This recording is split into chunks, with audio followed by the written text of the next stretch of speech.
Assalamualaikum, halo sobat semuanya. Apa kabarnya hari ini? Semoga kalian sehat walafiat dan selalu ditambahkan rezeki yang halal. Wahai sahabatku semua, bagaimana jika manusia menikah dengan jin atau sebaliknya? Tentunya keseimbangan kehidupan akan terganggu. Karena tatanan dan batas-batas alam yang diciptakan Tuhan telah dilanggar. Sebagaimana kisah kali ini tentang pernikahan jin, buaya, dan ajeng. Penasaran dengan ceritanya? Kisahnya dimulai dari sekarang. Langit jingga terlihat di ufuk barat menandakan sore berganti malam. Namun Minah, seorang janda berumur kira-kira 50 tahun, lagi sibuk mencuci baju kotornya di sungai dekat rumahnya. Aktivitas itu hampir dilakukan Bu Minah setiap hari. Untuk mencuci perabot dan mandi, baik Bu Minah dan para warga desa. Kebetulan sekali air sore itu pasang, namun Bu Minah terlihat seorang diri. Dikarenakan teman-temannya sudah pulang, akhirnya Bu Minah selesai dengan pekerjaannya, menaruh semua pakaian yang dicucinya, kemudian melanjutkan mandi. Tidak seberapa lama, selesai juga Bu Minah selesai dan beranjak pulang dengan menjinjing ember penuh dengan cuciannya. Baru berjalan beberapa langkah, Bu Minah teringat sabunnya ketinggalan dan kembali ke sungai. Mata Bu Minah menangkap sesuatu yang bergerak-gerak seperti ikan lele di tangga tempat mencuci. Dengan penasaran Bu Minah turun ke sungai. Bukannya takut, malah didekati sesuatu yang mencurigakan itu. Setelah dekat ternyata itu adalah anak buaya, bukannya diusir. Anak buaya itu dipegang dan terlihat lucu di mata Bu Minah. Kemudian diangkat dan dibawa pulang. Sesampainya di rumah, Bu Minah menaruh anak buaya itu di dalam ember bundar besar. Dan dielus-elus seperti mengelus bayi saja. "Kamu ikut aku ya Nang, akan kurawat kamu dengan sebaik-baiknya," ucapnya. Kemudian ditaruhlah ember besar berisi anak buaya itu di bawah dipan atau ranjang bambunya. Setiap hari Bu Minah membelikan ikan-ikan kecil di pasar. Untuk makan anak buaya itu, ia menyuapi anak buaya itu seperti menyuapi bayi kecil tanpa jijik dan takut sedikit pun. Begitulah Bu Minah merawat anak buaya itu dengan kasih sayang, seperti merawat anaknya sendiri. Bu Minah yang merupakan janda ditinggal mati suaminya, yang hidup sebatang kara tanpa anak dan kerabat. Merasa sekarang ada yang menemani dan merasakan kebahagiaannya kembali. Setelah beberapa bulan Bu Minah merawat anak buaya itu, perubahan hidup. Bu Minah berubah pelan-pelan, entah kebetulan atau nasibnya dagangannya yang dulunya sepi kini jadi ramai pembeli. Setiap membawa hasil kebun ke pasar pasti habis terjual. Bahkan pembelinya tidak menawar. Pernah suatu hari, Bu Minah membersihkan rumah. Ia menemukan segepok uang dalam lemarinya. Bu Minah hanya berpikir mungkin uang hasil penjualan yang lupa dia taruh. Tidak merasa curiga sedikit pun dan kembali lagi. Bu Minah juga mendapati uang yang begitu banyak untuk dia. Ia temukan di bawah amben. Bu Minah berpikir dan menduga-duga uang dari mana ini. Namun semakin dipikirkan, kepala Bu Minah semakin puyeng, tidak mau ambil pusing. Bu Minah pasrah saja. Yang penting bisa untuk memenuhi kebutuhan dan memberikan makan buayanya. Tahun demi tahun anak buaya itu semakin besar. Yang dulunya makan ikan kini Bu Minah memberikan daging ayam. Bu Minah merasa bahwa embernya sudah tidak muat untuk buayanya. Kemudian Bu Minah berpikir bagaimana harus menaruh buayanya. Kalau ditaruh di belakang rumahnya tentunya akan menjadi perhatian tetangga. Ia kalau hanya diam, jika makan orang malah jadi geger, dan aku bisa berurusan dengan aparat. Kalau tak lepas dalam rumah, aku takut. Jika tertidur, aku malah diterkam. Jika aku kembalikan ke sungai, aku takut ketahuan warga. Malah nanti diburu dan dijadikan sate. Bu Minah pusing memikirkan semuanya itu. Akhirnya Bu Minah ketiduran dan terlelap dalam mimpi. Setelah fajar datang, Bu Minah bangun dan membersihkan rumah. Ketika di dapur, Bu Minah terpikirkan membuat blumbang atau kolam di dalam dapur bambunya, kemudian mengambil cangkul dan mulai menggali tanah di dapurnya. Setengah hari Bu Minah membuat kolam 2 meter kali 3 meter itu, dan mengisi air ke kolam itu. Kemudian mengambil ember yang berisi anak buaya itu. "Nang, kamu pindah sini ya, ini rumah barumu. Jangan nakal ya Nang," ucapnya ke buaya itu. Kemudian memasukkan buaya itu ke kolam itu. Waktu demi waktu buaya semakin gemuk dan besar. Kolam itu pun lama-lama pasti juga tidak akan muat. Ketika Buminah pagi itu memberikan seember daging ayam kepada sang buaya, setelah merasakan kecapekan seharian membersihkan rumah Buminah ketiduran. Namun baru tertidur, tiba-tiba terbangun. Buminah mendengar suara berisik di dapur. Apakah buayanya didatangi teman-temannya? Setelah dilihat ke dapur, ternyata sang buaya sudah di luar kolam.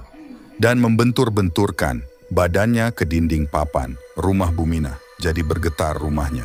Dan terlihat sisik buayanya itu satu persatu lepas. Buminah berucap, "Duh Nang, ada apa kok kamu marah begitu? Apa kamu lapar atau ibu melakukan kesalahan padamu?" Namun buaya itu hanya sesaat saja. Buaya itu berhenti dan menatap Buminah. Dan kembali lagi membentur-benturkan badannya lagi.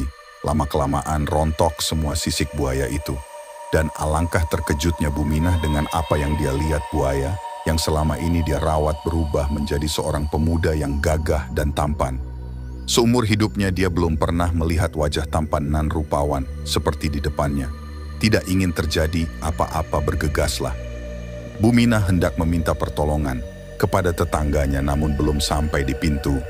Pemuda itu sudah berlari menghadangnya. "Jangan ibu, jangan pergi kemana-mana. Percayalah pada saya. Jangan takut ibu, saya tidak akan menyakiti ibu." Pemuda jelmaan buaya itu berkata dengan sopan dan lembut untuk meyakinkan Buminah. Baiklah Nang, tapi siapa namamu?" "Namaku Jaka Kelana." "Bu," jawab pemuda itu, "terus apa yang harus aku katakan pada orang-orang tentangmu?" Ujar Buminah. "Katakan saja ibu adopsi saya dari saudara ibu." "Baiklah kalau begitu," jawab Buminah, dan akhirnya mereka hidup bersama. Karena alasan dari Buminah bahwasannya pemuda itu anak saudaranya, maka percayalah mereka. Karena sikapnya yang sopan dan baik hati ke semua orang, Jaka Kelana dapat membaur bersama warga desa berkat ketampanan dan tingkah laku yang begitu baik ke semua orang, tak segan-segan juga membantu mereka. Jaka Kelana menjadi idaman baik yang tua ataupun muda. Namun di sisi lain Buminah merasa khawatir akan Jaka Kelana dan keselamatannya jika rahasianya terbongkar. Bahkan banyak gadis-gadis yang suka sama Jaka Kelana, dan salah satu gadis yang beruntung itu adalah Ajeng. Mereka pun menjalin cinta dan memadu kasih. Hal ini menambah rasa khawatir pada diri Buminah. Sampai di suatu waktu, Jaka Kelana pun mengutarakan isi hatinya dan meminta Buminah untuk melamarkan kepada kedua orang tua Ajeng. Karena terus merengek dan membujuk, akhirnya luluh juga pendirian Buminah. Akhirnya pernikahan yang meriah digelar dan disaksikan Buminah yang menangis terharu bahagia. Ia merasakan jiwa keibuannya. Dia telah merawat Jaka Kelana bertahun-tahun dan kini harus merelakan dia menjadi milik orang lain. Namun inilah kehidupan.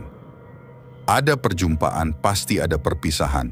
Akhirnya Jaka Kelana hidup bahagia bersama Ajeng dan hidup bahagia. Hingga suatu hari di saat mereka duduk bersama sambil bermesraan, Jaka Kelana bertutur, "Sayang, apakah Mas boleh bicara jujur? Silahkan Mas, kita kan sudah menjadi suami istri. Bahagia Mas bahagiaku, duka Mas juga dukaku."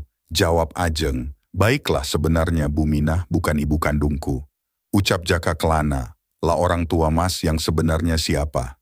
Tanya Ajeng agak terkejut. "Sebenarnya kedua orang tuaku ada di seberang desa ini. Apakah sayangku mau bertemu dengan kedua orang tuaku?" Lanjut Jaka Kelana berbicara. "Tentu Thomas, saya sangat bahagia jika bisa bertemu langsung dengan kedua orang tuamu." Jawab Ajeng, "Baiklah besok pagi kita berangkat." Singkat cerita besok paginya Jaka Kelana dan Ajeng berpamitan dengan kedua orang tua Ajeng. Dan mereka berangkat bersama menyusuri tepian sungai. Ajeng bertanya, "Kenapa lewat sini Mas?" "Ya, sayang kedua orang tuaku di balik danau ujung sungai itu." Mereka bercanda di sepanjang jalan. Dan tiba-tiba Jaka Kelana berkata, "Sudah sampai, sayang." Terheran-heran Ajeng. Ia hanya merasa tadi hanya hilir sungai dan tidak ada desa manapun. Namun yang terpampang adalah sebuah desa nan indah. Semua bangunan tembok berjajar rapi dan semua dicat hijau.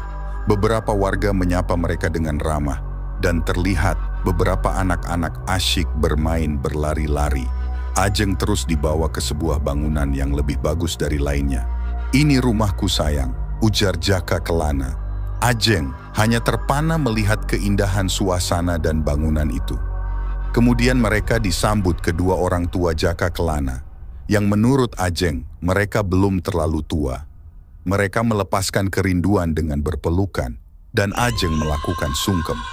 Mereka disambut dengan kebahagiaan, dan dijamu dengan sempurna. Ajeng merasa betah dan bahagia. Setelah beberapa hari, Ajeng tiba-tiba kangen dengan kedua orang tuanya dan mengajak Jaka Kelana untuk mengantarkan pulang. Namun Jaka Kelana dengan alasan lagi membantu pekerjaan kedua orang tuanya yang tidak bisa ditinggal, dia menyuruh Ajeng pulang duluan, nanti akan menyusul. Akhirnya Ajeng pulang sendirian.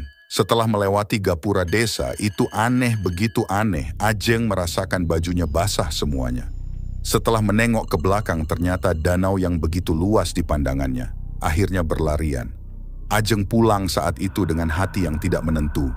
Setibanya di rumah, kedua orang tua Ajeng terkejut dan menanyakan Jaka Kelana. Mereka khawatir terjadi apa-apa karena sudah sebulan lebih mereka pergi. Ajeng seketika itu terkejut dan baru merasa pergi selama 3 hari.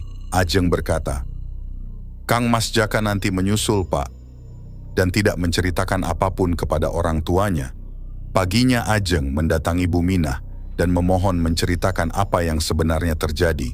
Bu Minah merasa heran karena Ajeng akhirnya mengetahui juga yang sebenarnya. Bu Minah tidak ingin menceritakan apapun rahasia dirinya dan Jaka Kelana. Namun karena Ajeng terus mendesaknya dan menangis bersimpuh di kakinya, maka luluh juga hati Bu Minah. Setelah mendengar cerita dari Bu Minah, paham sudahlah Ajeng tentang apa yang menimpanya. Dia menikah dengan pangeran buaya penghuni danau. Dengan mengusap air mata yang berlinang, Ajeng mohon diri untuk pulang kepada Bu Minah. Setelah beberapa hari kemudian, datanglah Jaka Kelana menemui Ajeng dan hendak mengajaknya kembali ke rumah kedua orang tuanya. Namun Ajeng menolaknya dan berkata, "Kang Mas, tempat kita berbeda, kita tidak bisa bersama." Mendengar itu Jaka Kelana merasa sedih. "Baiklah jika itu yang Adinda inginkan. Namun jika Adinda rindu atau kangen tabulah beduk, maka aku akan datang." Jaka Kelana berkata, kemudian pamit dan pergi.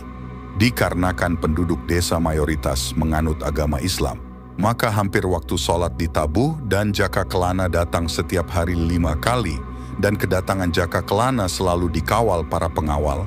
Maka sungai itu pada waktu sholat 5 waktu bermunculan berpuluh-puluh buaya yang membuat panik para warga desa, sampai pemangku adat melakukan selamatan dan mujahadah.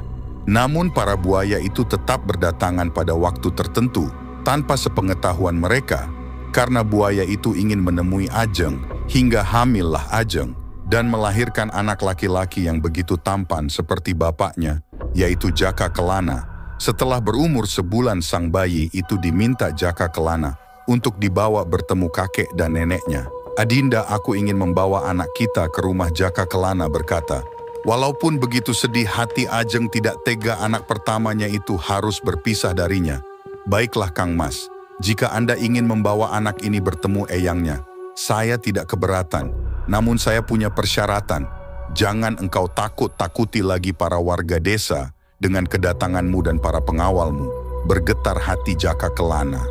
Dia tahu maksud istrinya. Itu berarti Ajeng minta perpisahan. Tidak berkata apapun, Jaka Kelana menggendong anaknya dan pergi dengan hati teriris-iris. Setelah itu, warga kampung sudah tidak pernah digemparkan lagi oleh kemunculan buaya lagi di sungai, dan mereka bisa kembali beraktivitas di sungai itu. Namun pernah ada warga melihat ada buaya putih muncul. Dan selalu di saat Bu Minah sedang mencuci di sungai, warga itu tidak berani mendekat, seolah buaya itu menemani Bu Minah yang semakin tua renta. Hingga ketika Bu Minah meninggal, buaya putih itu tidak pernah muncul kembali. Selesai. Demikian cerita horor kali ini, semoga dapat menghibur dan bermanfaat. Saya bersama jajaran direksi yang bertugas mohon diri. Sampai jumpa. Wassalam.